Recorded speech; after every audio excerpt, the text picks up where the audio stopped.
adalah hari paling gelap dalam sejarah. Anak Allah sendiri dibunuh oleh orang-orang yang tidak puas untuk menolaknya. Mereka tidak tahan atas keberadaannya.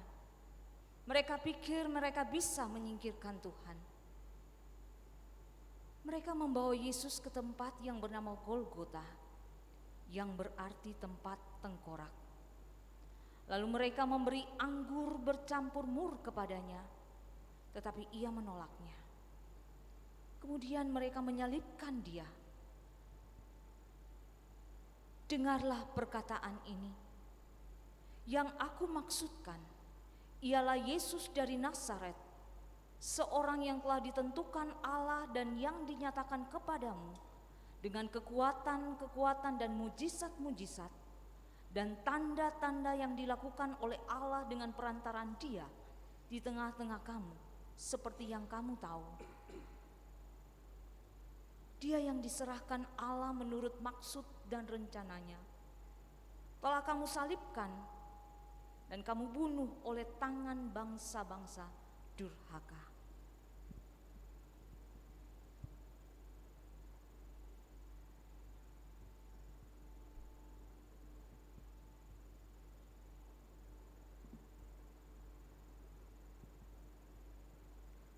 Tetapi sesungguhnya penyakit kitalah yang ditanggungnya dan kesengsaraan kita yang dipikulnya. Padahal kita mengira dia kena tulah, dipukul dan ditindas Allah. Tetapi dia tertikam oleh karena pemberontakan kita. Dia diremukkan oleh karena kejahatan kita. Ganjaran yang mendatangkan keselamatan bagi kita ditimpakan kepadanya. Dan oleh bilur-bilurnya kita menjadi sembuh. Kita sekalian sesat seperti domba. Masing-masing kita mengambil jalannya sendiri. Tetapi Tuhan telah menimpakan kepadanya kejahatan kita sekalian.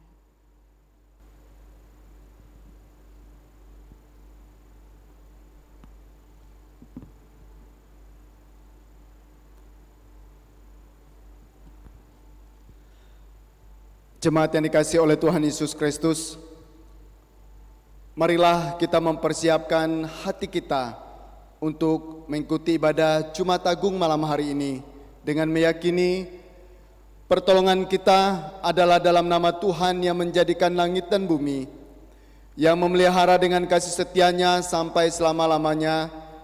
Turunlah atas kita anugerah dan berkat, maka jadilah ibadah ini dalam nama Bapa, Putra, dan Roh Kudus. Amin.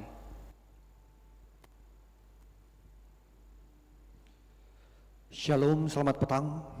Segala puji, hormat, syukur, dan kemuliaan hanya bagi nama Tuhan Yesus yang sudah mau mati untuk melayakkan engkau dan saya, sehingga jemaat Tuhan dapat beribadah di rumah masing-masing, dan pelayannya yang bisa hadir petang ini. Oleh karena kematiannya kita dilayakkan hari ini untuk memuji, menyembah, memuliakan Dia. Untuk memulai ibadah kita, mari kita angkat satu pujian yang menceritakan kisah penderitaan Yesus Kristus. Dipukul, disiksa, bahkan mati di atas kayu salib. Tunduk dengan keinginan Bapa. Kita mengangkat satu pujian, Man of Sorrows.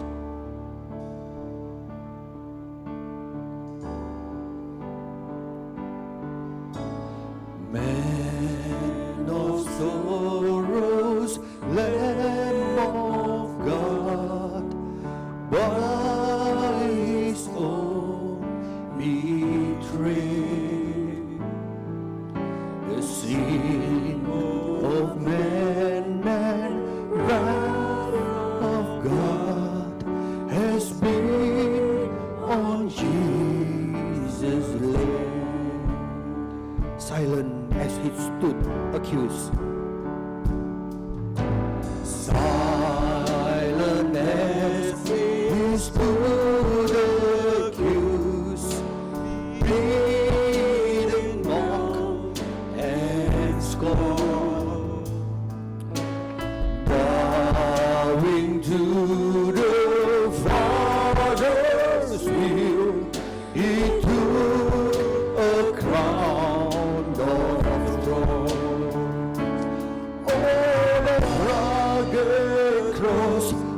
salvation, where your love poured out over me. Now my soul cries out, Hallelujah, praise and honor unto Thee. Son of heaven, God's own Son, Son of heaven's God's own Son, to purchase and redeem and reconcile the very ones who nailed Him to that tree.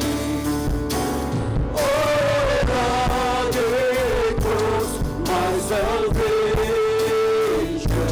where love poured out over me. Now my soul cries out, Hallelujah, praise and honor unto Thee. Now my debt is paid, it is paid in full by the precious blood that my Jesus spilled. Now the curse of sin has no hold on me. Whom the Son set free, oh, it's free indeed. Now my debt is paid, it is paid in full by the precious blood that my Jesus spilled. Now the curse of sin has no hold on me. Whom the Son set free, oh, is free indeed. Oh, the rugged cross, my salvation, where love poured out over me. Now my soul cries out, Hallelujah, praise and honor unto Thee. see the stone is rolled away. See the stone is rolled away. Behold the empty tomb. Hallelujah, God be praised. He's risen from the dead. Oh, rugged cross, my salvation, where love poured out over me. Now my soul cries out, Hallelujah, praise and honor unto Thee. Oh, the rugged cross, my salvation,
kami yang ada di dalam surga, Bapa yang kami kenal di dalam nama Tuhan kami Yesus Kristus, segala puji, hormat, syukur, dan kemuliaan hanya bagi nama-Mu saja Tuhan. Oleh karena Engkau sudah mau mati buat kami, orang berdosa, dan melayakkan kami untuk memuji, menyembah, dan memuliakan Engkau. Engkau yang pimpin ibadah ini Tuhan dari awal, pertengahan, hingga akhirnya. Bagi teman-teman kami yang belum siap di depan aplikasi Facebook maupun YouTube, Engkau yang bekerja Tuhan menolong mereka, sehingga dipersiapkan sinyal program yang baik, sehingga kami semua dapat menikmati ibadah live streaming ini. Segala yang bukan daripada Engkau Tuhan kami tengking di dalam nama Tuhan kami Yesus Kristus, tidak berkuasa kepada kami, melainkan hanya Roh-Mu yang kudus memenuhi kami. Pimpin Pak Stephen yang akan membawa firman-Mu tentang Yesus yang disalib. Berikan dia hikmat dari Yesus Kristus sendiri, sehingga kami dapat menjadi pelaku-pelaku firman Tuhan dari firman-Mu. Ini doa kami Tuhan, di dalam nama Tuhan kami Yesus Kristus. Kami sudah berdoa, kami sudah mengucap syukur. Amin.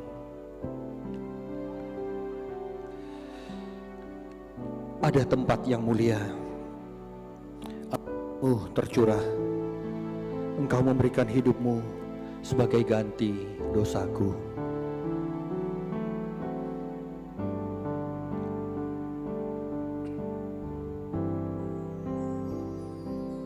Ada tempat yang mulia, anugerah-Mu tercurah,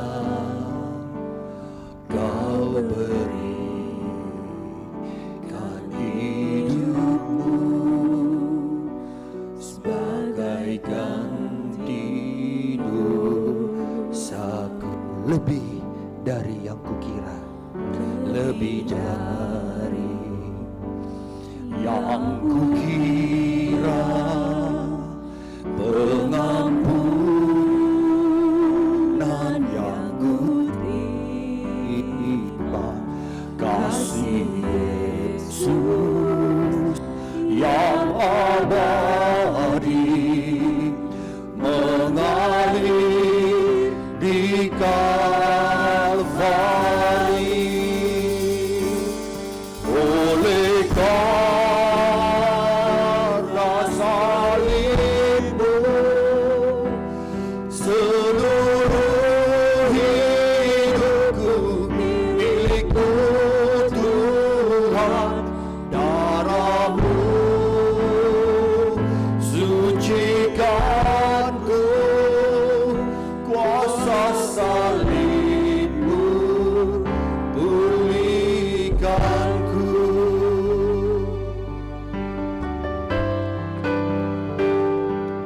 Ada tempat, benar Tuhan, selalu ada tempat yang mulia, anugerah-Mu tercurah. Engkau memberikan hidup-Mu Tuhan sebagai ganti dosa kami.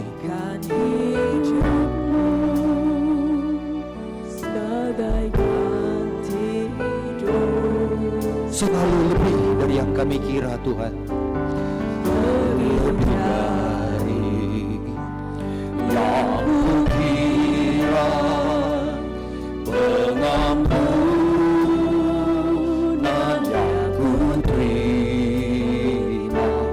kasih Yesus yang abadi mengalir di Kalvari.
Darah-Mu sucikanku, kuasa salib-Mu pulihkanku. Oleh karena salib-Mu, seluruh hidupku Tuhan. Darah-Mu, darah sucikanku, kuasa salib-Mu pulihkanku. Katakan, oleh karena salib-Mu, oleh karena salib-Mu, seluruh hidupku ikut Tuhan. Darah-Mu sucikanku, kuasa salib-Mu pulihkanku. Kuasa salib-Mu pulihkanku. Kuasa salib-Mu pulihkanku. Haleluya. Kuasa salib-Mu yang memulihkanku Tuhan. Tiba saatnya kita akan mendengar firman yang akan dibawakan oleh Pak Stephen. Sambil kita angkat satu pujian, firman menjadi manusia. Dia selalu diam di antara kita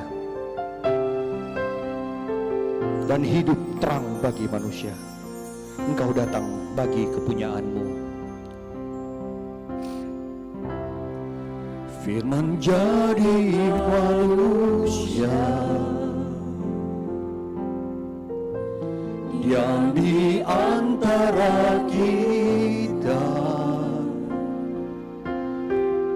Ada hidup terang bagi manusia.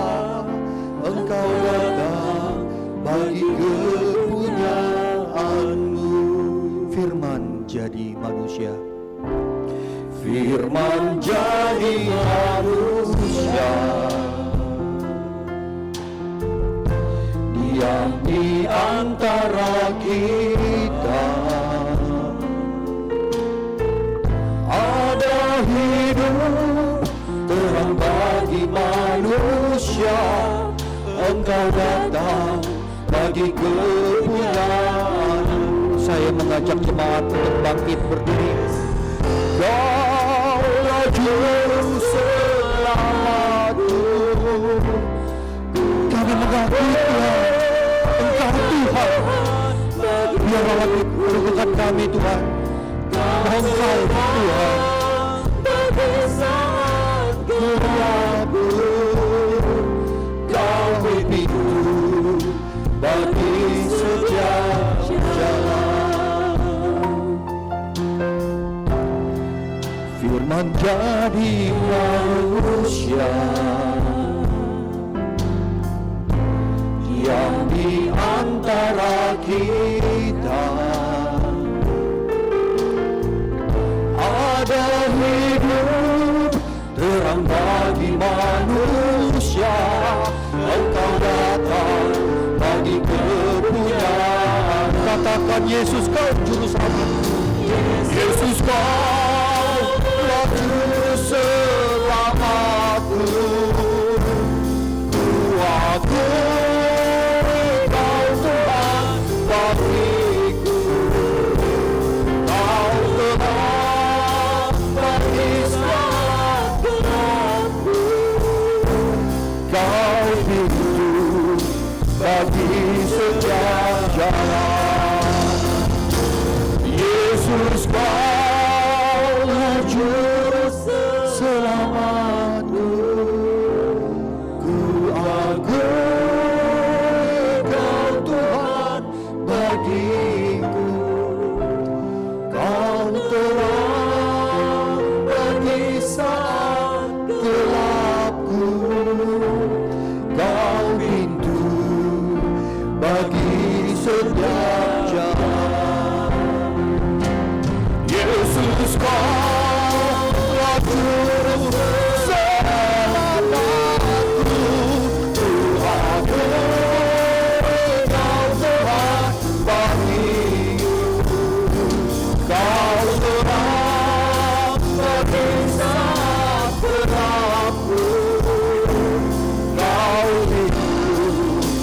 bagi setiap jalan. Katakan, Yesus, Kaulah Juru Selamatku. Yesus Kaulah Juru Selamatku.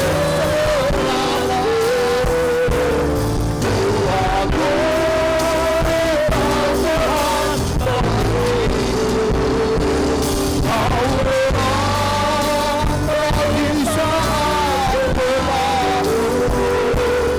Kau itu bagi setiap jalan. Kau itu bagi setiap jalan. Kau itu bagi setiap jalan.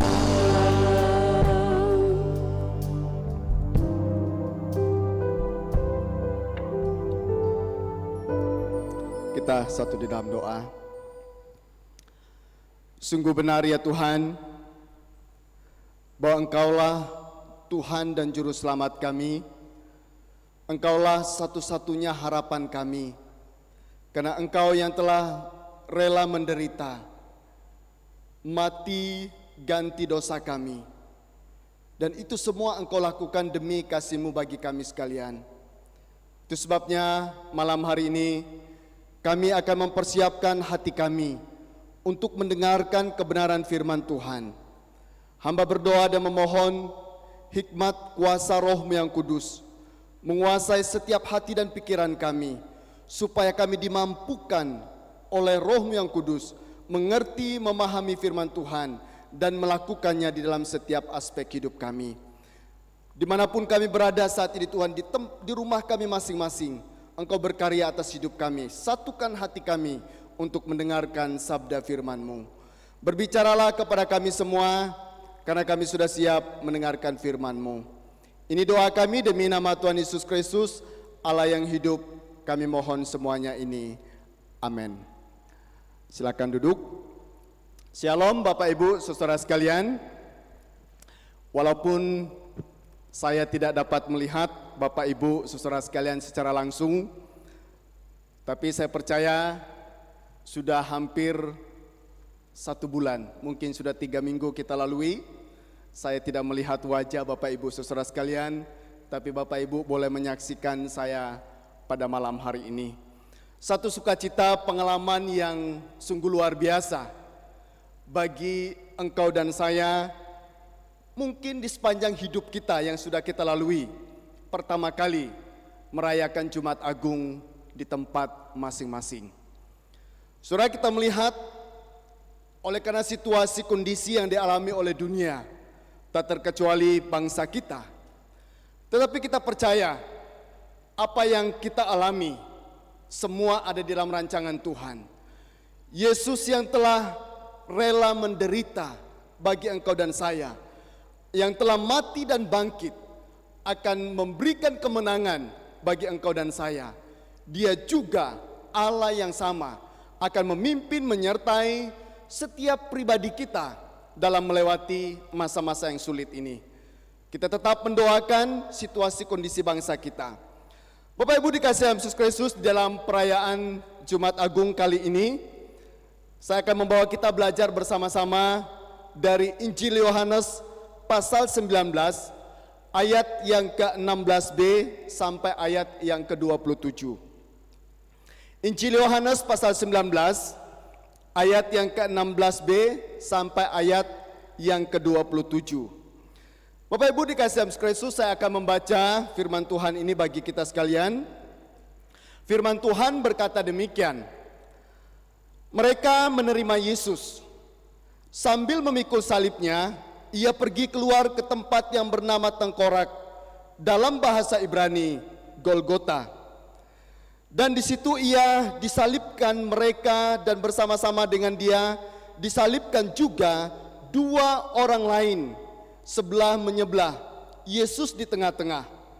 Dan Pilatus menyuruh memasang juga tulisan di atas salib itu yang berbunyi, Yesus orang Nazaret, Raja orang Yahudi. Banyak orang Yahudi membaca tulisan itu, sebab tempat di mana Yesus disalibkan letaknya dekat kota dan kata-kata itu tertulis dalam bahasa Ibrani, bahasa Latin, dan bahasa Yunani. Maka kata imam-imam kepala orang Yahudi kepada Pilatus, "Jangan engkau menulis Raja orang Yahudi, tetapi bahwa ia mengatakan, 'Aku adalah Raja orang Yahudi.'" Jawab Pilatus, "Apa yang kutulis tetap tertulis." Ayat yang ke-23. Sesudah prajurit-prajurit itu menyalibkan Yesus, mereka mengambil pakaiannya lalu membaginya menjadi 4 bagian, untuk tiap-tiap prajurit 1 bagian, dan jubahnya juga mereka ambil. Jubah itu tidak berjahit dari atas ke bawah, hanya 1 tenunan saja. Karena itu mereka berkata seorang kepada yang lain, "Janganlah kita membaginya menjadi, tetapi baiklah kita membuang undi untuk menentukan siapa yang mendapatnya. Demikianlah hendaknya supaya genaplah yang ada tertulis dalam kitab suci. Mereka membagi-bagi pakaianku di antara mereka, dan mereka membuang undi atas jubahku. Hal itu telah dilakukan prajurit-prajurit itu. Dan dekat salib Yesus berdiri ibunya dan saudara ibunya, Maria istri Klopas dan Maria Magdalena. Ketika Yesus melihat ibunya dan muridnya yang mengasihinya di sampingnya, berkatalah ia kepada ibunya, "Ibu, inilah anakmu." Kemudian katanya kepada muridnya, "Inilah ibumu." Dan sejak saat itu, murid-murid itu menerima dia dalam rumahnya. Lalu saya baca kembali di ayat yang ke-17 yang berkata demikian. Sambil memikul salibnya, ia pergi keluar ke tempat yang bernama Tengkorak, dalam bahasa Ibrani, Golgota. Saudara yang dikasihi Yesus Kristus, bagaimana kita ketahui dan kita ikuti bersama sebagai umat Kristen di seluruh dunia, bahkan di kota Kendari, kita sebagai jemaat GKK Kendari malam hari ini bersama-sama beribadah, walaupun kita beribadah di rumah kita masing-masing. Tetapi kita melihat bahwa Jumat Agung adalah Jumat sebelum Minggu Paskah, yaitu di mana hari peringatan penderitaan, penyaliban, dan kematian Tuhan Yesus yang dikatakan oleh firman Tuhan di Bukit Golgota. Saudara yang dikasihi Kristus, kita bisa bayangkan sepanjang malam hingga menjelang Yesus mau disalibkan. Secara manusia, tentu Yesus tidak bisa tidur. Mengapa saya katakan demikian? Karena pada siangnya dia sudah mendapat sebuah pengadilan yang pada saat itu sangat tidak cocok dan tidak sesuai.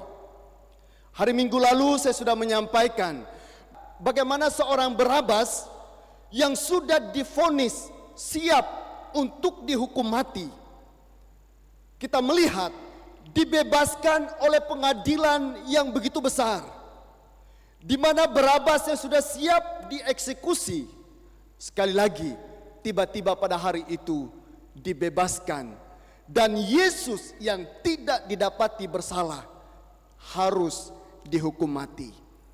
Nah, saudara dikasihi Kristus, dalam situasi kondisi seperti ini sekali lagi sangat manusiawi bagi saya dan bagi kita, bahkan bagi Yesus, melewati hari-hari dalam menanti penyaliban dan kematiannya. Tentu Yesus tidak bisa tidur. Yesus mengalami keletihan, ia mengalami kecapean. Karena apa? Karena penyiksaan yang begitu luar biasa. Tubuhnya yang sudah hancur, yang dipukul, bahkan yang dicabik-cabik, tentu mengeluarkan darah yang begitu banyak.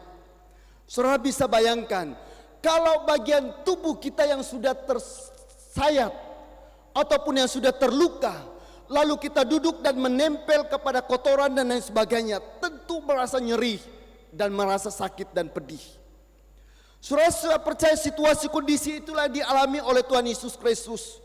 Sebuah penderitaan yang tidak mampu dan tidak sanggup dilukiskan dengan kata-kata yang ada, dengan kata-kata manusia. Karena apa? Penderitaan begitu luar biasa, penyiksaan yang dialami oleh Yesus luar biasa. Saudara yang dikasihi Kristus, sesungguhnya Yesus tidak layak menerima semuanya itu, karena Yesus tidak didapati bersalah. Mengapa saya katakan demikian? Karena Pilatus sendiri, ia memberitahukan kepada khalayak ramai, ia menyampaikan kepada orang-orang pada waktu itu bahwa Pilatus mengatakan Yesus tidak bersalah. Yesus tidak layak untuk dihukum mati.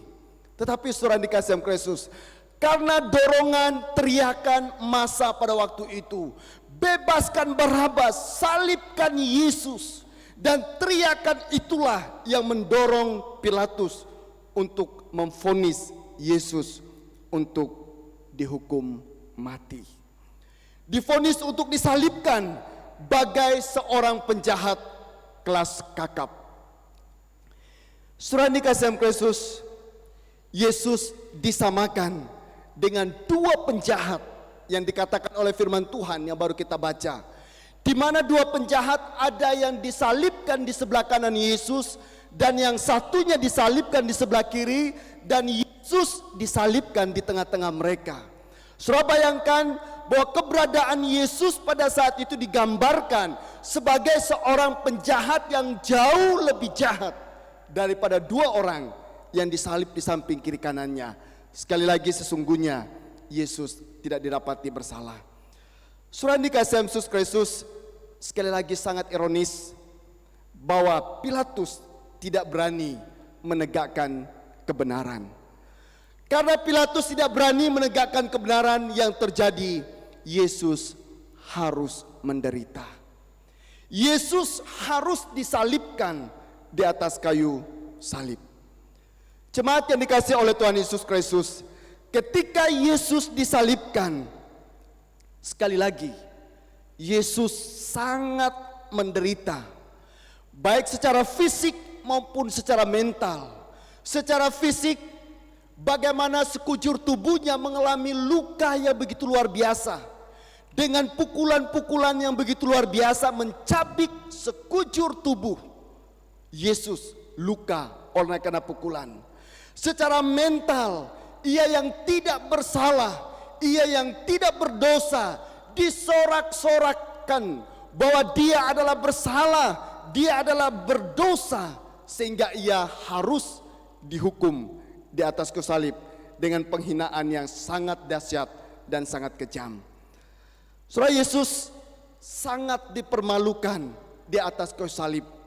Sebagaimana minggu lalu saya katakan, ketika dia mau disalibkan, jubah dan bajunya dibukakan, lalu dikenakan kain ungu, mengatakan bahwa dia adalah seorang raja. Padahal dia adalah seorang raja, tapi orang-orang pada waktu tidak memahami bahwa dia adalah raja. Saudara, Yesus rela mengalami berbagai penderitaan. Yesus rela mengalami berbagai macam penganiayaan. Agar apa, saudara? Agar kita mendapat kemuliaan sebagai anak-anak Allah. Agar saya dan saudara yang tidak layak disebut anak Allah, supaya kita disebut, diangkat menjadi anak-anak Allah yang kudus. Itu sebabnya Yesus siap menerima penderitaan penganiayaan yang luar biasa. Hal ini digenapi, saudara, menggenapi isi firman Tuhan. Di dalam Mazmur 22 ayat 19 berkata demikian, mereka membagi-bagi pakaianku di antara mereka dan mereka membuang undi atas jubahku. Bapak Ibu dikasihi dalam Kristus, firman Tuhan ini membuktikan bahwa firman Tuhan ataupun Alkitab yang kita percayai adalah firman Allah yang tidak pernah salah. Alkitab yang kita percayai adalah firman Tuhan yang dapat dipercayai dari abad sampai ke abad, bahkan sampai kekal. Dan firman Tuhan akan digenapi tepat pada waktunya. Jadi saudara dikasihi Yesus Kristus, dikatakan bahwa Yesus disalibkan ataupun digantung di atas kayu salib, perlu kita pahami dan mengerti di dalam buku renungan yang kita ikuti sepanjang 1 minggu ini. Di sana menjelaskan bahwa salib itu di dalam bahasa Yunaninya itu adalah stauros, yang artinya saudara memiliki makna penggantungan. Jadi salib itu menggambarkan bahwa orang akan disalib, digantung di atas kayu salib. Salib itu adalah kayu yang berbentuk silang, yang saudara bisa lihat di belakang saya, bentuk salib silang. Dan disitulah manusia mengalami penganiayaan, baik secara fisik maupun mental. Saudara, itu semua dilakukan oleh Tuhan Yesus. Ia menerima penganiayaan, penderitaan, dan penghinaan yang sangat luar biasa itu demi saya dan saudara. Dan salib adalah suatu hukuman bagi seorang penjahat kelas kakap. Jadi saudara dikasih Kristus, kalau pada waktu itu orang yang disalib ataupun digantung di atas kayu salib, di dalam konsep orang pada zaman itu, pasti dia adalah seorang penjahat kelas kakap. Dan itulah yang terjadi ketika Tuhan Yesus tergantung di atas kayu salib. Orang mengatakan dia adalah penjahat kelas kakap. Oleh sebab itu jemaat yang dikasihi dalam Yesus Kristus, kita kembali di dalam ayat yang ke-17 yang baru kita baca tadi, yang berkata demikian. Sambil memikul salibnya, ia pergi keluar ke tempat yang bernama tempat tengkorak, dalam bahasa Ibrani Golgota. Saudara yang dikasihi Yesus Kristus, pertama yang kita perhatikan adalah kalimat sambil memikul salibnya ia pergi keluar, dalam ayat yang ke-17.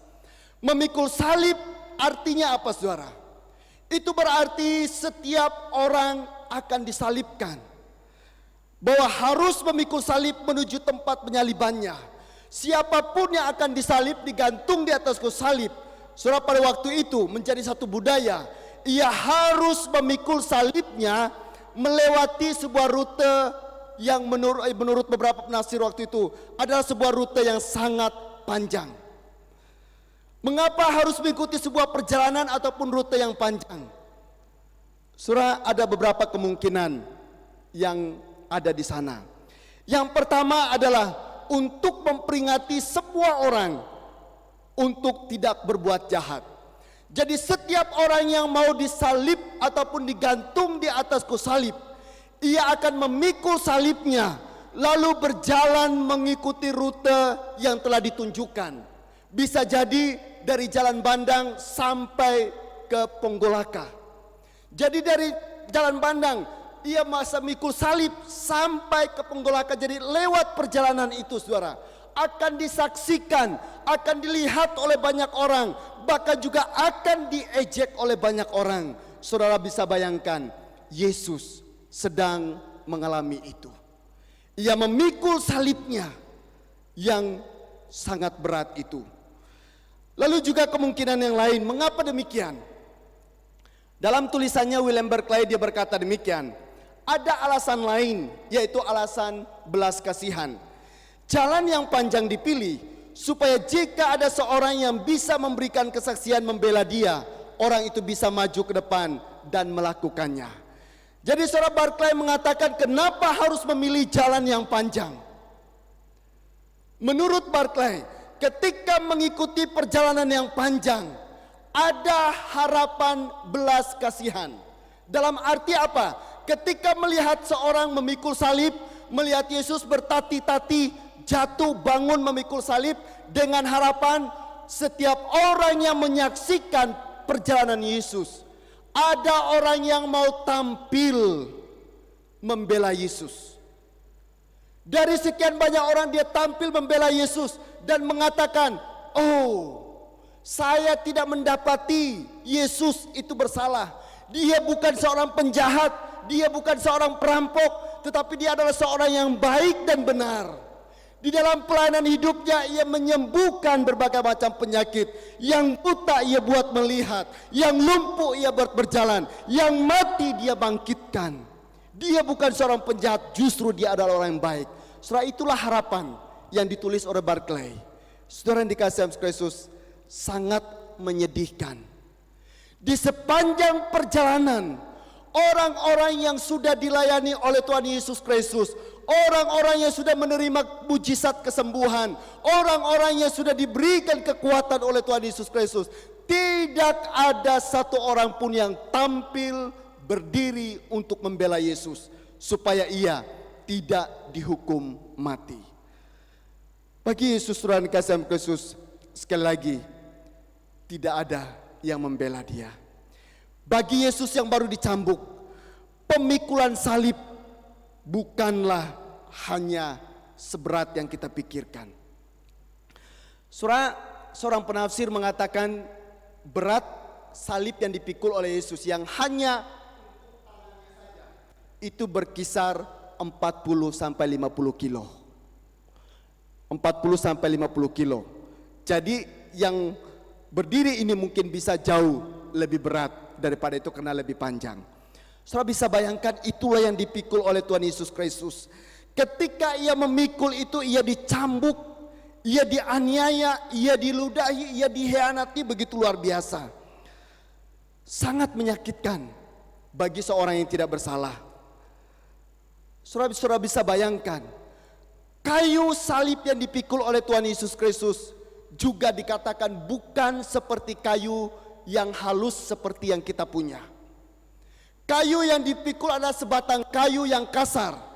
Saudara bisa bayangkan, seharian Yesus dipukul begitu luka dan lain sebagainya, lalu dipaksa memikul kayu yang kasar, dan itu akan mengenai luka-luka yang ada, akan pasti mengalami kesakitan yang luar biasa. Saudara dikasih Yesus, pengalaman itu pernah saya alami ketika zaman-zaman sekolah dulu. Ketika zaman sekolah dulu, kami siswa itu diminta untuk pergi memikul kayu. Saudara, untuk pikul kayu supaya bahu ini tidak sakit, kami harus membuat kain bantalan yang tebal, ya, untuk menaruh di punggung, lalu meletakkan kayu itu di punggung kami, sehingga bahu itu tidak merasa sakit. Saudara bayangkan, Yesus memikul kayu yang kasar dengan luka yang banyak, mengalami kesakitan yang begitu luar biasa. Salib yang kasar itu, saudara, yang ia pikul untuk menghancurkan tubuhnya, membuat ia penderita, bahkan juga penuh luka dan cambuk yang luar biasa. Ada yang mengatakan bahwa dalam perjalanan memikul salib itu sering kali orang itu dipukul dan dicambuk. Bukan hanya sekedar diperintahkan memikul salib. Sekali lagi Barclay katakan, ketika dia memikul salib, ia dipukul, ia ditendang, dan ketika dia jatuh ditarik dan diangkat paksa untuk berjalan lagi. Saudara yang dikasihi Kristus, penderitaan itulah yang dialami oleh Tuhan Yesus Kristus sampai ke bukit Golgota yang disebut Golgota itu. Bapak Ibu dikasihi Kristus, sampai kemana Yesus memikul salibnya? Masih dalam ayat yang ke-17 mengatakan, penyalibannya itu terjadi di luar kota. Jadi mereka pergi keluar kota. Maksudnya apa, saudara? Yaitu keluar kota dekat Yerusalem. Karena apa? Karena Yesus dianggap penghujat Allah. Jadi setiap orang yang menghujat Allah itu harus disalib, dihukum, dibawa keluar kota, menunjukkan bahwa dia adalah orang yang menghujat Allah dan tidak layak untuk dihukum di dalam kota. Itu sebabnya Yesus harus digiring dan dibawa untuk keluar kota. Nah, oleh sebab itu saudara dikasihi Yesus Kristus, semuanya itu terjadi menunjukkan bahwa firman Tuhan itu iya dan amin. Dan firman Tuhan tidak pernah salah dalam merancang kehidupan engkau dan saya. Termasuk apa yang dialami oleh Tuhan Yesus Kristus. Semuanya terjadi di dalam kontrol Allah. Sehingga apa, saudara?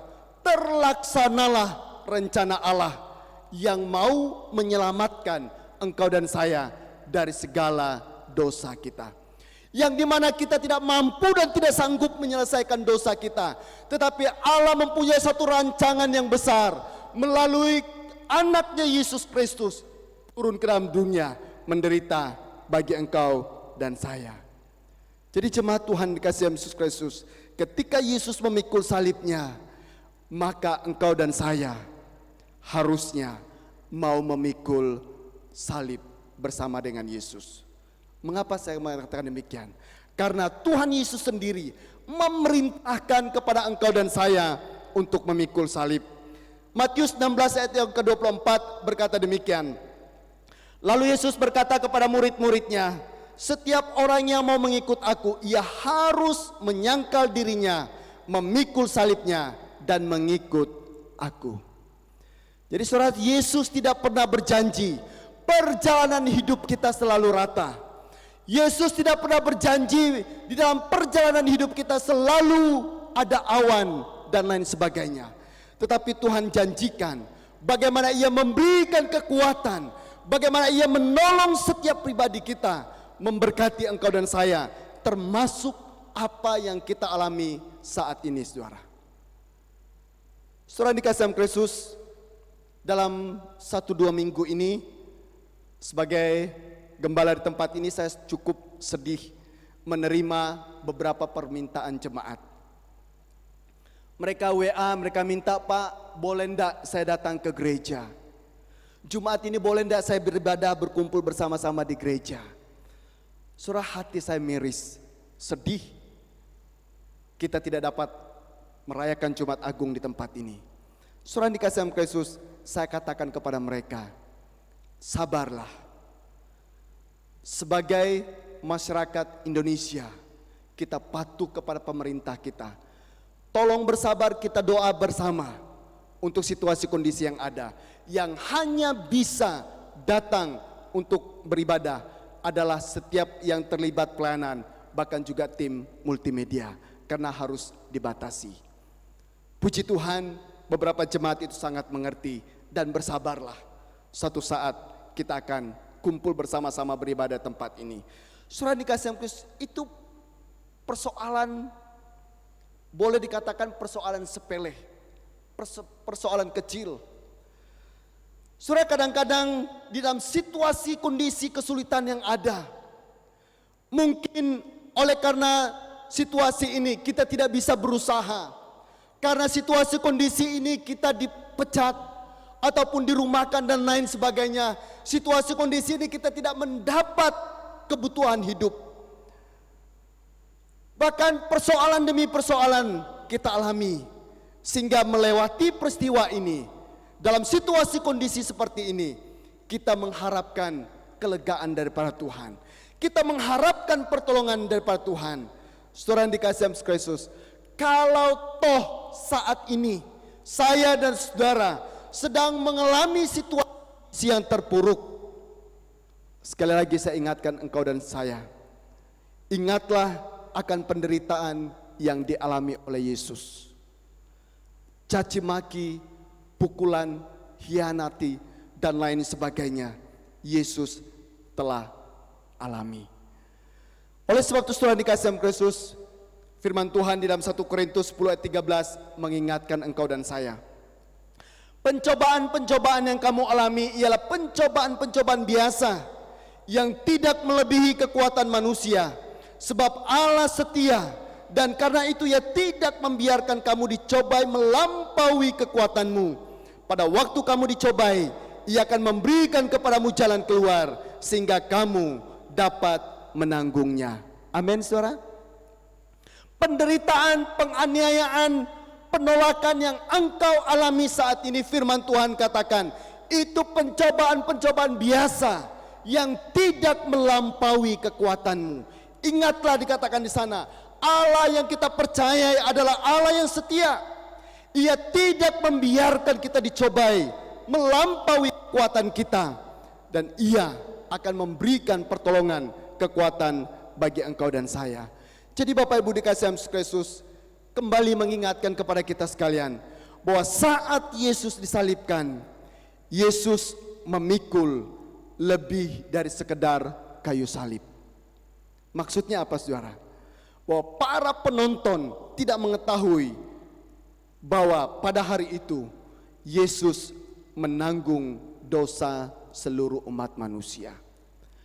Di dalam perjalanan penderitaan, penganiayaan, ejekan dan kematiannya di atas kayu salib, sekali lagi bukan karena dosa dan kesalahannya, tetapi semata-mata karena dosa seluruh umat manusia, dosa saya dan dosa Bapak Ibu saudara sekalian.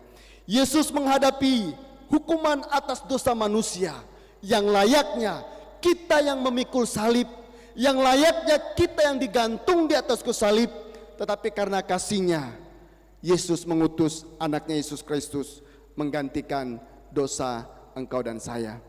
Jadi jemaat Tuhan yang dikasihi Yesus Kristus, di dalam Matius 16 ayat 24, di sana Yesus menegaskan, setiap orang yang mau mengikut aku, ia harus menyangkal dirinya, memikul salibnya dan mengikut aku.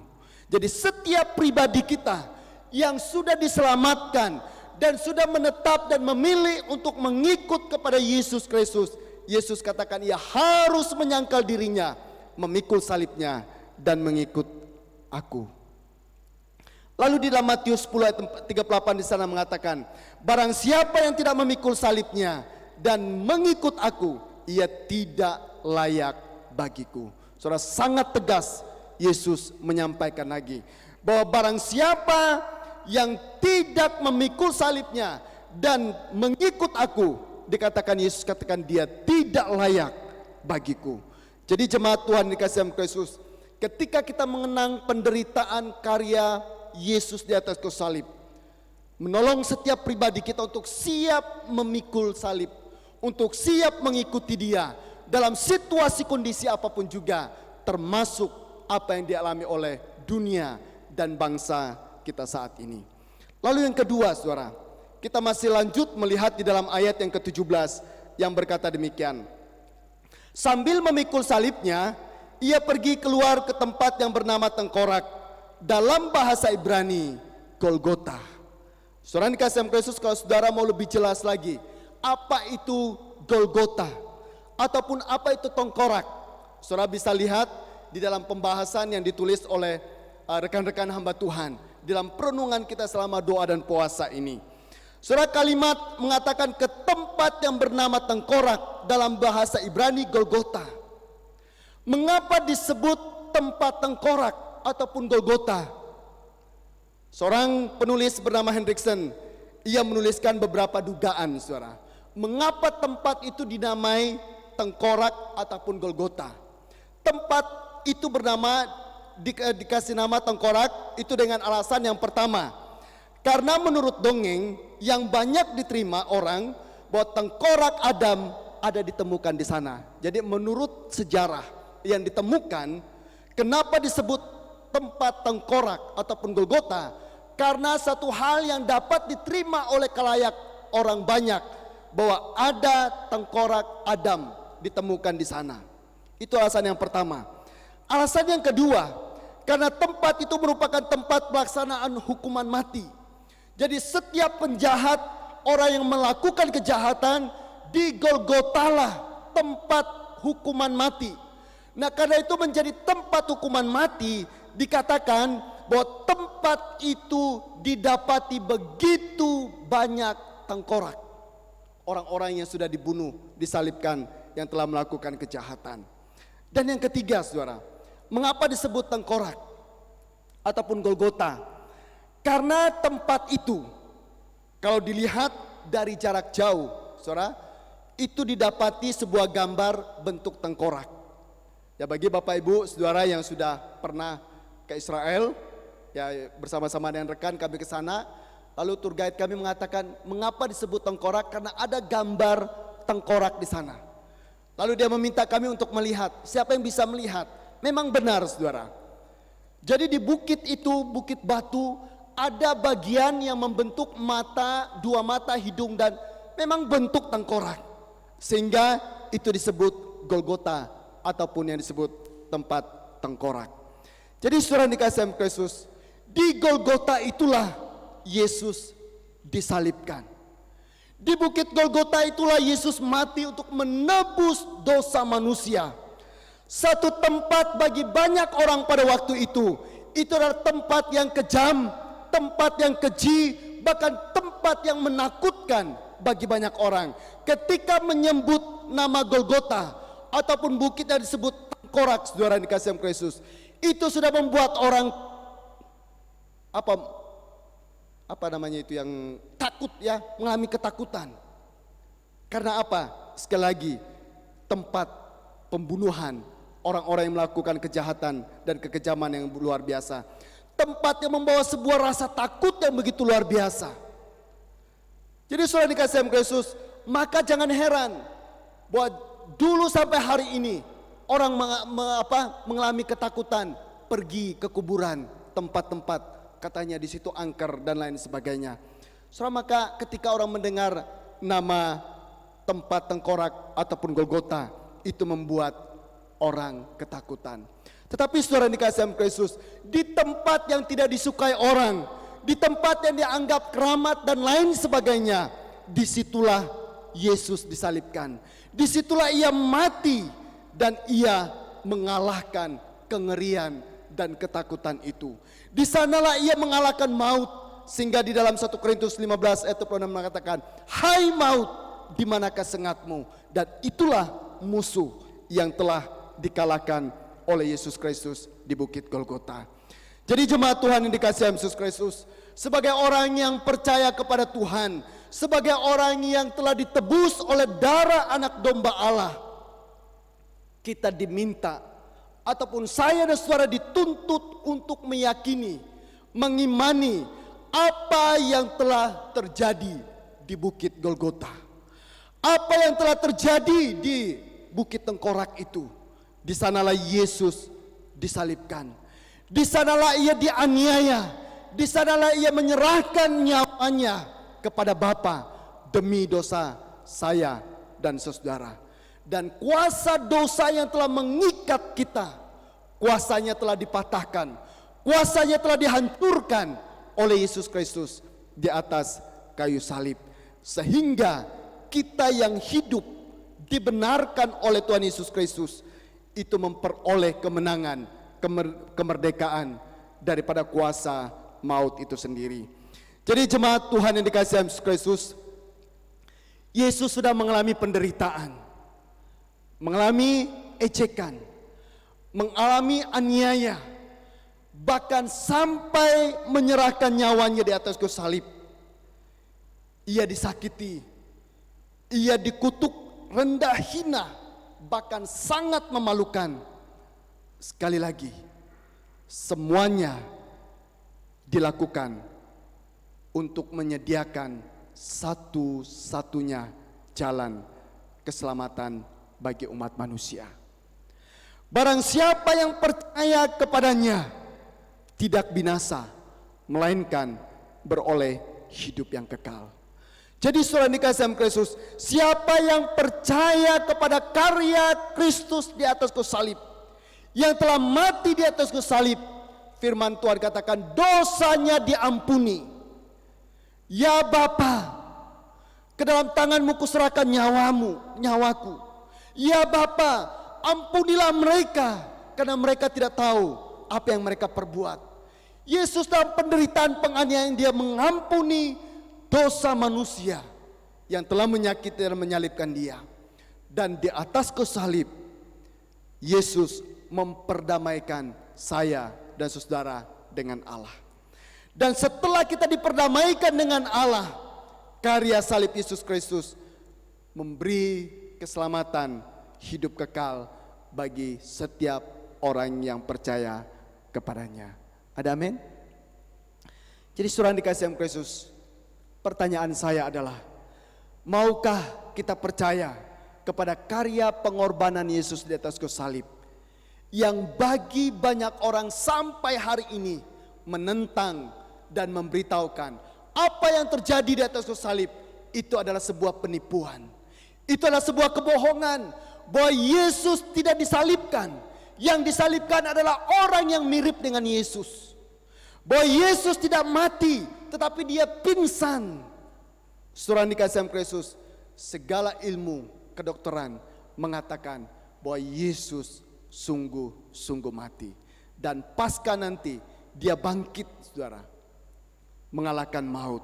Oleh sebab itu saudara dikasih Kristus, apakah kita mau tetap setia, meyakini dan percaya akan karya pengorbanan Yesus bagi engkau dan saya? Bagi Bapak Ibu Saudara sekalian yang sudah meyakini kebenaran ini, engkau dan saya adalah orang-orang yang berbahagia. Tapi bagi Bapak Ibu Saudara yang sampai pada hari ini engkau mengalami kekhawatiran, engkau mengalami kebingungan, apa memang benar Yesus disalibkan? Apa memang benar dia mati? Apa memang benar dia bangkit pada hari yang ketiga? Sesuai kesaksian firman Tuhan, itu iya dan amin. Maukah saudara meyakini dan mempercayakan hal itu? Saudara, ketika kita meyakini dan setiap orang yang percaya kepadanya, pertanyaan yang terakhir, maukah engkau dan saya dipakai oleh Tuhan untuk memberitakan kebenaran ini kepada dunia yang belum mengenal dan tidak mampu mengerti karya Tuhan, sehingga melalui kesaksian hidup saya dan saudara, dunia yang tidak mengerti dan memahami dapat mengerti, memahami karya Tuhan melalui kayu salib. Dan biarlah melalui Jumat Agung kali ini memastikan setiap pribadi kita akan karya Tuhan yang telah mati, bangkit bagi dosa-dosa manusia. Mari kita berdoa. Segala puji dan syukur kami panjatkan kepadamu Tuhan. Malam hari ini kami mau merendahkan diri kami di hadapan Tuhan. Kerap kali kami menjadi orang Kristen yang cengeng oleh karena persoalan masalah sepele, kami mau meninggalkan Tuhan. Kami sering bertanya, di manakah Engkau Tuhan? Malam hari ini ketika kami belajar, mengenang, melihat penderitaan demi penderitaan, penganiayaan dialami oleh Tuhan Yesus, membuat kami tertunduk malu. Penderitaan jauh lebih berat dari apa yang kami alami. Oleh sebab itu Tuhan, ampunilah kami. Biarlah kami siap memikul salib bersama dengan Engkau. Karena kami percaya di dalam semuanya itu ada jalan keluar. Di dalam semua itu Engkau menuntun setiap langkah hidup kami. Yang lemah Engkau kuatkan, yang sakit Engkau sembuhkan, yang berduka cita Engkau hiburkan. Bahkan yang masih meragukan tentang keyakinan mereka kepada Engkau, boleh diyakinkan, mereka boleh percaya kepada karya Tuhan Yesus di atas kayu salib. Terima kasih Bapa. Kami berdoa dan mengucap syukur untuk kebenaran ini. Demi nama Tuhan Yesus Kristus, Allah yang hidup, kami tak berdoa. Amin.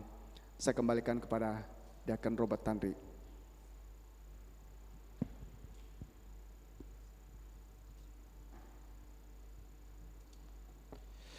Saya mengajak jemaat untuk bangkit berdiri.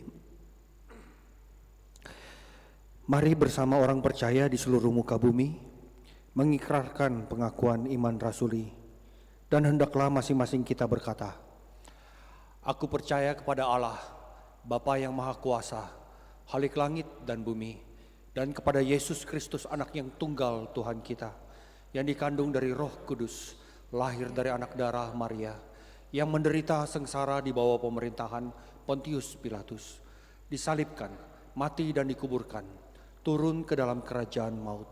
Pada hari yang ketiga, bangkit pula dari antara orang mati, naik ke sorga, duduk di sebelah kanan Allah, Bapa yang Maha Kuasa. Dan dari sana ia akan datang untuk menghakimi orang yang hidup dan yang mati. Aku percaya kepada Roh Kudus, gereja yang kudus dan am, persekutuan orang kudus, pengampunan dosa, kebangkitan orang mati, dan hidup yang kekal. Amin.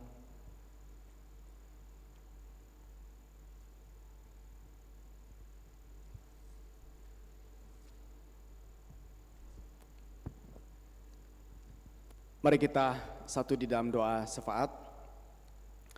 Bapa di dalam surga, Bapa di dalam nama Tuhan Yesus Kristus, pada malam hari ini kami sungguh bersyukur dan berterima kasih kepada Tuhan. Walaupun dalam situasi, kondisi yang sangat sulit kami pahami dan mengerti, Tetapi kami bersyukur boleh diberikan kesempatan bersama-sama merayakan, memperingati hari Jumat Agung ini Tuhan. Menolong setiap pribadi kami mengenang kembali bagaimana karya pengorbananmu di atas kayu salib bagi setiap pribadi kami. Terima kasih Bapa untuk kesempatan ini, dan malam hari ini kami mau berdoa menyerahkan ke dalam tangan Tuhan untuk seluruh jemaat-Mu yang ada di GKA Kendari, di rumah kami masing-masing. Engkau mengenal setiap pribadi kami Tuhan. Di dalam situasi kondisi yang kami alami, kami mengalami kekhawatiran, kebimbangan, ketakutan.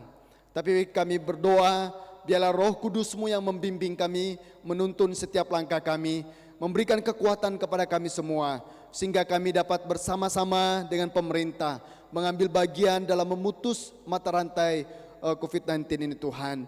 Di dalam kesiapan kami untuk tidak keluar rumah kami ya Bapa. Terpujilah nama-Mu Tuhan. Malam hari ini juga hamba berdoa menyerahkan untuk seluruh jemaat Tuhan, dimanapun mereka berada dalam kehidupan mereka masing-masing. Biar Tuhan yang menolong mereka.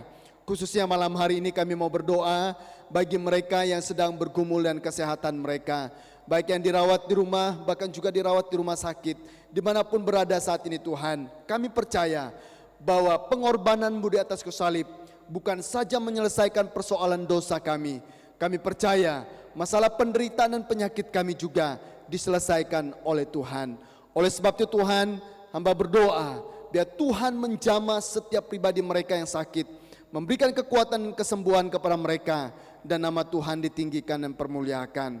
Khususnya kami mau berdoa Tuhan bagi dunia kami, bahkan juga bagi bangsa kami, orang-orang yang telah terdeteksi oleh virus corona ini Tuhan. Biar Tuhan yang akan menolong mereka melalui perawatan para medis, pakai mereka menjadi alat di dalam tangan Tuhan, memberi pelayanan yang baik sehingga mereka mendapatkan kesembuhan daripada Engkau Tuhan.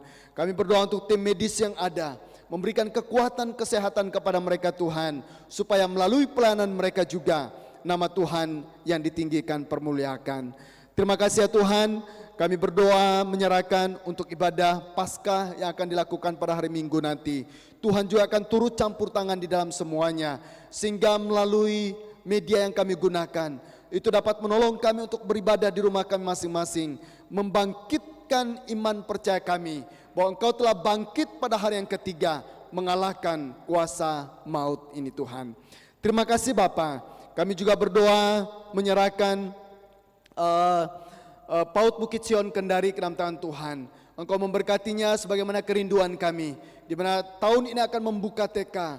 Tuhan juga akan membuka jalan sehingga segala sesuatu boleh berjalan dengan baik, sehingga kehadiran gereja-Mu di kota Kendari ini Tuhan boleh menjadi berkat melalui pendidikan, sehingga banyak orang yang memperoleh berkat pendidikan dan mereka boleh bertumbuh baik secara fisik, intelektual, terlebih juga secara rohani.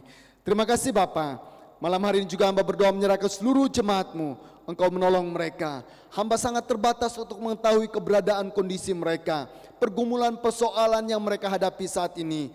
Hamba berdoa biarlah Roh Tuhan menjamah setiap pribadi mereka, memberikan pertolongan bagi mereka, sehingga mereka mengalami kuasa yang pada Engkau Tuhan. Terpujilah nama-Mu Bapa. Inilah doa syafaat kami yang jauh daripada sempurna, yang kami bawa semuanya ini demi nama Tuhan Yesus Kristus yang sudah mengajarkan kami berdoa. Bapa kami yang di sorga, dikuduskanlah nama-Mu. Datanglah kerajaan-Mu, jadilah kehendak-Mu di bumi seperti di sorga. Berikanlah kami pada hari ini makanan kami yang secukupnya, dan ampunilah kami akan kesalahan kami, seperti kami juga mengampuni orang yang bersalah kepada kami. Dan janganlah membawa kami ke dalam pencobaan, tetapi lepaskanlah kami daripada yang jahat, karena Engkau punya kerajaan dan kuasa dan kemuliaan sampai selama-lamanya. Amin. Silakan duduk. Pada kesempatan ini, bersama-sama orang percaya di muka bumi, kita akan memperingati Jumat Agung, bahkan juga bersama-sama mengikuti sakramen perjamuan kudus. Namun sebelumnya mengikuti perjamuan kudus, ada beberapa hal yang perlu kita perhatikan. Yang pertama adalah sikap kita terhadap perjamuan kudus. Jemaat yang mengikuti perjamuan kudus adalah mereka yang sudah dibaptis dewasa ataupun disidi, baik oleh gereja kita maupun oleh gereja lain. Kami mengundang saudara boleh mengikuti perjamuan kudus ini. Bagi saudara yang belum dibaptis, mohon bersabar sampai pada waktunya saudara sudah dibaptis baru bisa mengikuti perjamuan kudus. Yang kedua yang perlu kita perhatikan ketika mengikuti perjamuan kudus adalah arti perjamuan kudus itu sendiri. Perjamuan kudus mengingatkan kita tentang penyaliban Tuhan Yesus yang sudah mencurahkan darahnya dan berkorban bagi saya dan saudara. Maka ketika engkau dan saya diundang bersama-sama mengikuti perjamuan kudus ini, layaknya kita mengikutinya dengan hati yang bersyukur dan mengasihi Tuhan dan hidup berkenan di hati Tuhan. Yang kedua, arti perjamuan kudus adalah melambangkan bagi kita bagaimana kita menerima tubuh dan darah Tuhan bersama-sama, supaya kita mempunyai bagian di dalam hidup Kristus serta mempunyai persekutuan dengan Tuhan. Mari saya mengajak Bapak Ibu Saudara sekalian untuk berdiam diri sejenak di hadapan Tuhan. Agar perjamuan kudus ini menjadi berkat, maka kita perlu terlebih dahulu memeriksa diri kita dan mengaku dosa dengan sungguh-sungguh. Hendaklah kita menyelidiki hati masing-masing. Apakah hati kita penuh dengan ucapan syukur pada saat mengikuti perjamuan kudus ini? Kemudian berjanjilah untuk hidup benar di hadapan Allah dan sungguh-sungguh akan meninggalkan dosa, baik itu dosa permusuhan, perselisihan, kebencian, dan segala hal yang tidak berkenan kepada Allah, dan hiduplah dalam persekutuan dengan sesama.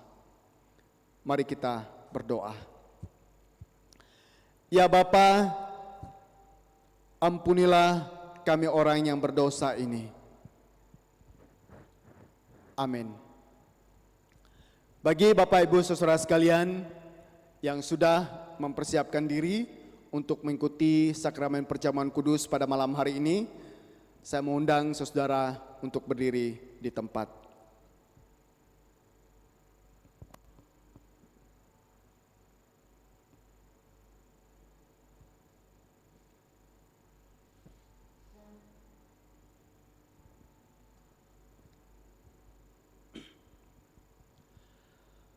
Pada malam waktu diserahkan, Tuhan Yesus mengambil roti.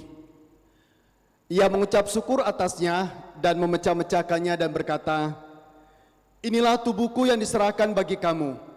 Setiap kali kamu memakannya, menjadi peringatan akan aku." Setelah mengambil roti, Yesus pun mengambil cawan dan berkata, "Cawan ini adalah perjanjian baru yang dimeteraikan oleh darahku. Setiap kali kamu meminumnya, menjadi peringatan akan aku." Sementara Bapak Ibu saudara sekalian untuk mempersiapkan roti dan anggur, saya mengundang kita naikkan pujian yang dipimpin oleh liturgi.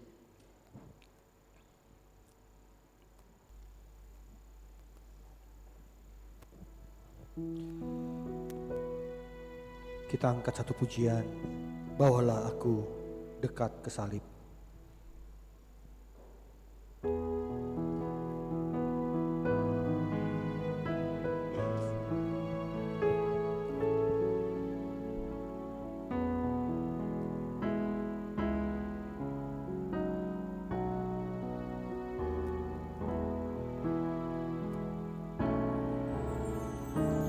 Bawalah aku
dengan Roh Kudus.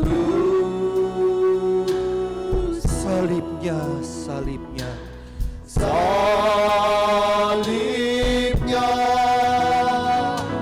salibnya,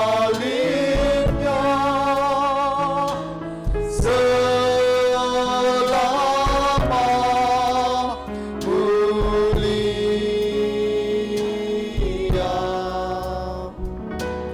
dosamu disucikan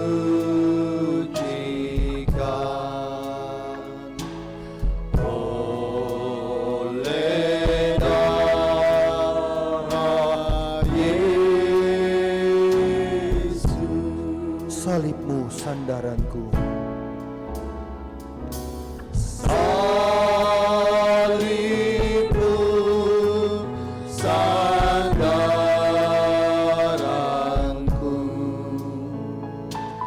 ku rindu kasih-Mu selama aku hidup. Umat padamu. Salibnya, salibnya, Salibnya, salibnya, selama mulia,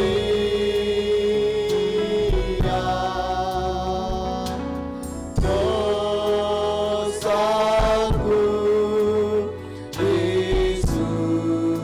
disucikan oleh darah Yesus. dosaku disucikan. Dosaku Amin disucikan oleh darah Yesus.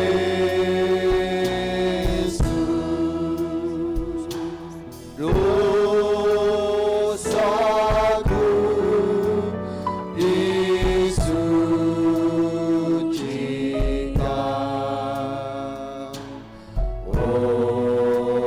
oleh darah Yesus.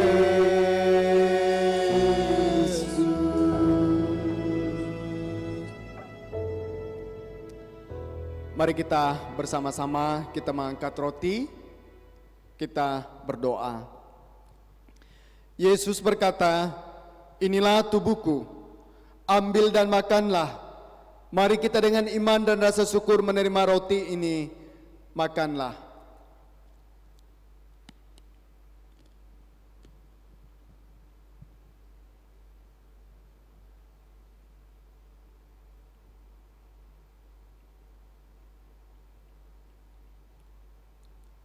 Mari kita mengangkat cawan. Yesus berkata, "Cawan ini adalah perjanjian baru yang dimeteraikan oleh darahku. Ambil dan minumlah. Mari kita dengan iman dan rasa syukur menerima cawan ini. Minumlah."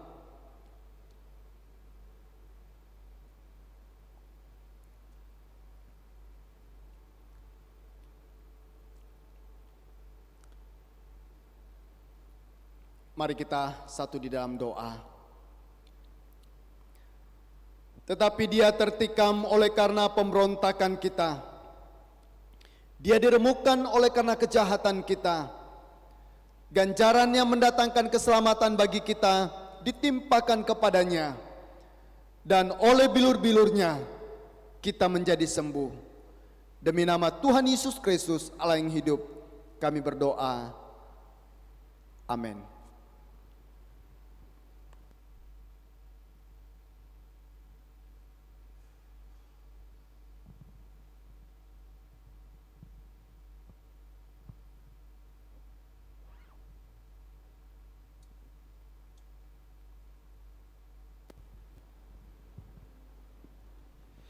Tiba saatnya kita akan memberikan persembahan yang terbaik buat Tuhan kita.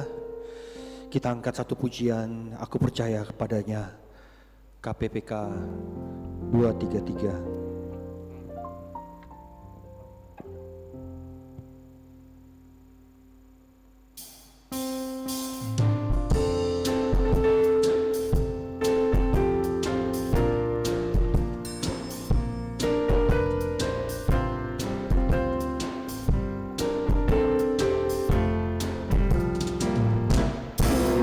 Percaya padanya untuk hidupku, ku percaya padanya dan memuji Dia. Badai atau cuaca dalam langkahku, asal percaya Tuhan yang pasti tolong. Saya mau mengajak jemaat untuk bersorak buat Tuhan kita sambil bertepuk tangan.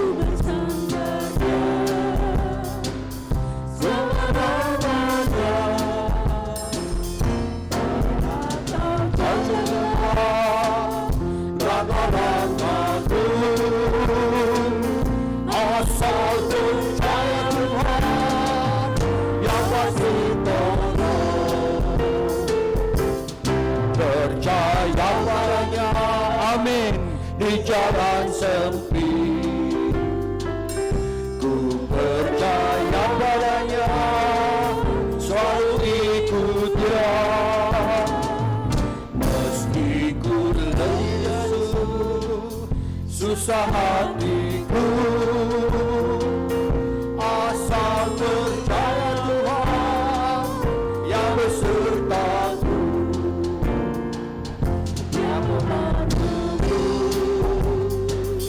Kawan yang setia, yang di sisiku, yang besertaku. Meski ku tidak lesu, susah hatiku, asal percaya Tuhan yang besertaku. Asal percaya Tuhan yang besertaku. Asal percaya Tuhan yang besertaku. Mari kita berdoa. Bapa kami dalam sorga, Bapa yang kami kenal di dalam nama Tuhan kami Yesus Kristus. Terima kasih Tuhan untuk penyertaan-Mu di dalam usaha pekerjaan kami Tuhan dalam satu minggu ini. Walaupun di dalam masa, di dalam kelemahan kami, di dalam kekurangan kami, di dalam usaha pekerjaan kami di COVID-19 yang ada, tapi kami percaya Tuhan, Engkau tidak pernah meninggalkan kami. Engkau selalu ada di samping kami Tuhan, untuk menguatkan kami di dalam usaha pekerjaan, di dalam keluarga, maupun di dalam pelayanan kami. Engkau yang berkati Tuhan untuk persembahan yang kami sudah berikan, yang juga asalnya daripada Engkau Tuhan. Engkau berkati agar dapat digunakan, dipakai di gereja-Mu di tempat ini untuk menjalankan seluruh program-program kerja yang kami sudah rancangkan. Biarlah rancangan-Mu yang terjadi di dalam gereja kami. Pimpin seluruh majelis untuk menggunakan dan untuk menjadi berkat bagi sesama kami dan terus memuliakan Engkau. Indoa kami Tuhan, di dalam nama Tuhan kami Yesus Kristus kami berdoa, kami mengucap syukur. Amin. Tiba saatnya kita akan mengakhiri ibadah Jumat Agung kita. Kita angkat satu pujian, karena salib-Mu.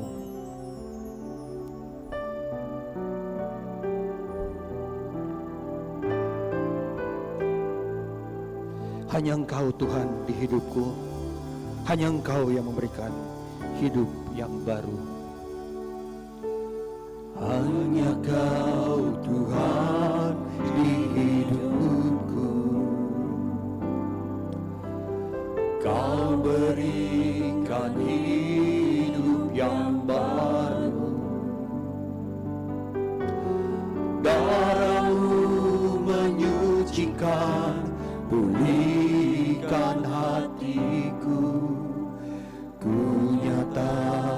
Tuhanlah kaulah segalanya, Engkaulah sumber pengharapan, sumber pengharapan. Kuasa-Mu sanggup menyembuhkan, jiwaku pun berserah hanya kepadamu. Yesus, Kaulah segalanya. Karena salib-Mu ku hidup, karena salib-Mu ku menang. Engkau yang berkuasa sanggup untuk melakukan mujizat-Mu di hidupku. Hanya Kau Tuhan di hidupku. Saya mengajak jemaat untuk bangkit berdiri. Hanya Kau Tuhan di hidupku. Kau berikan hidup yang baru. Darah-Mu menyucikan, berikan hatiku. Ku nyatakan Kaulah segalanya. Engkaulah sumber pengharapan. Amin Tuhan. Hanya kuasa-Mu yang sanggup menyembuhkan Tuhan. Jiwa kami mau berserah hanya kepada-Mu Tuhan.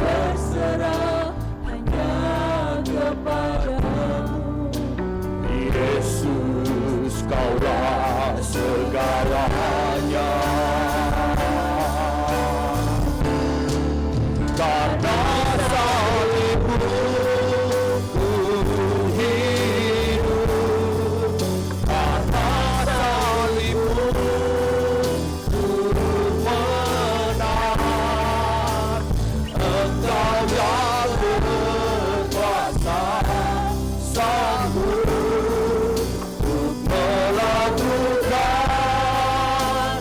mujizat-Mu di hidupku.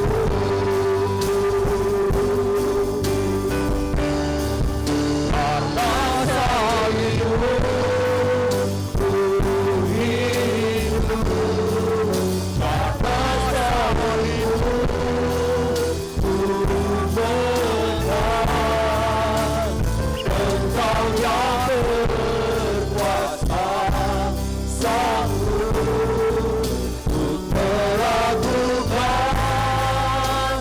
mujizat-Mu di hidupku.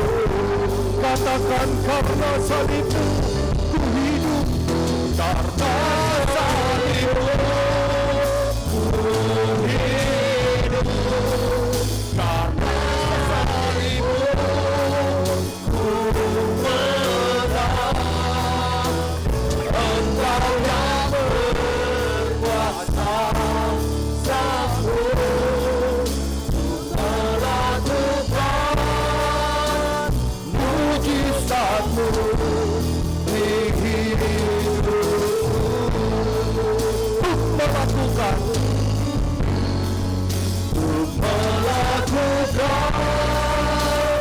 mujizat-Mu di hidupku.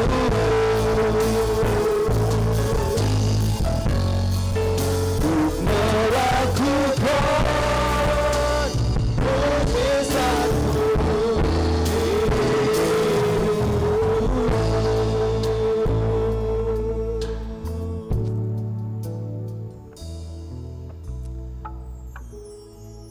Jemaat yang dikasihi oleh Tuhan Yesus Kristus, kita diutus untuk meneladani cinta kasih Tuhan yang dengan rela berkorban dan mati untuk menanggung dosa kita.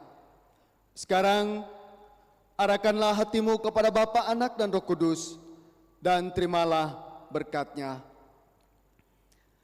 Allah sumber pengharapan memenuhi engkau dengan segala sukacita, dan damai sejahtera dalam imanmu kepada Yesus Kristus meneguhkan imanmu, supaya oleh kekuatan dan bimbingan Roh Kudus, kamu melimpah-limpah dalam pengharapan kepada Tuhan.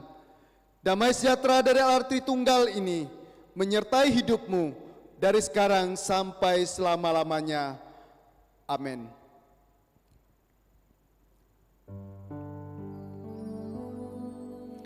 Bapa, terima kasih. Bapa, terima kasih. Bapa di dalam surga, ku berterima kasih. Amin.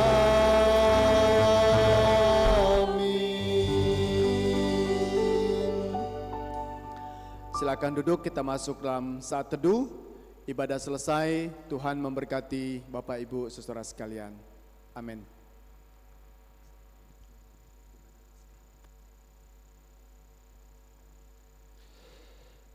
Amin.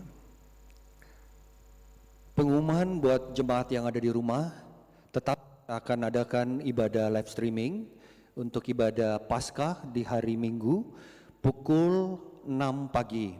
Jadi jemaat yang ada di rumah, tetap kita akan ada ibadah Paskah di hari Minggu pukul 6 kita mulai.